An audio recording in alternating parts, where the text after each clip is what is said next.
Welcome everybody to Forza Motorsport 7, and today we're taking a look at the 1964 Porsche 904 Carrera GTS. Now this was built between 1964 and 1965 to compete in the FIA GT class, and 150 made for homologation and racing purposes. And this was Porsche's first foray into road racing for a few years, because they did try out Formula 1, but I think apparently they weren't all that great at it. But nonetheless, road racing is certainly where they made their name before this, and certainly since. And it was the first Porsche to use a ladder chassis and had a fiberglass body, which obviously helped keep the weight down. It only weighs 1,488 pounds. Also helped in weight in terms of the fact that it doesn't have very much in the way of an interior. In fact, it only has 2 dials, so very Spartan in terms of amenities, but the whole point of this car is to be a good racer, even though obviously it was also street legal. And unfortunately we can't actually look at the engine for whatever reason, but nonetheless it does have 190 horsepower, 160 pounds-feet of torque from a 2 litre flat 4 engine. Even though it only has 190 horsepower, the fact it doesn't weigh anything also helps, and it obviously did a fine enough job because it was hugely successful. Was successful in all sorts of races all over the world, adding up the wins for Porsche, who have, I think, the most amount of wins for a mainstream manufacturer. So hugely successful for Porsche, and obviously led on to the likes of the 906 and future cars. So obviously this car's at home at the track, just like the Vool and other cars from the same car pack as this. So let's get out there and see what it can do. So we're at Suzuka Full Circuit for 1 lap. So let's see what this classic Porsche can do. So with this in the Top Gear car pack and those 2 Porsches in the free Spotlight car pack, 3 new Porsches in 1 week is no bad thing. So as you can see, revs up to 8,000 RPM, which is not too shabby whatsoever. And despite only having 190 horsepower, it really isn't all that much of a slouch either, especially for a car from 1964.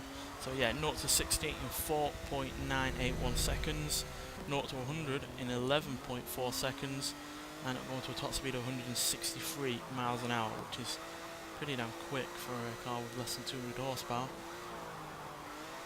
And as you can see, handles really rather well as well for a car from the time. Pretty nice sounding engine as well. And it's just generally a nice car to drive.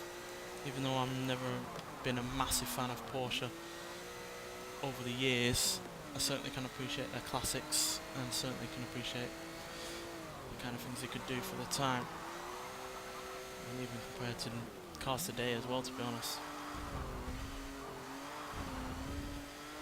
Though I have to admit, I have become more and more of a fan of Porsche, especially with the recent Forza games that they've been featured in, new ones added that we've not had before, and I've certainly grown to like them a lot more. And this is another one of those cars to like, not just in terms of performance, but also in terms of handling, and also the way it looks. Because for whatever reason, Porsche were easily one of the best people out there to be making cars that not only could race well but also looked good while doing it. So the fact they could pull both of those aspects off, considering you didn't have to make a car that looked good, is all tribute to them, quite frankly. And this is obviously another one of those Porsches I've never heard of, just like the Pink Pig, which is part of the free car pack.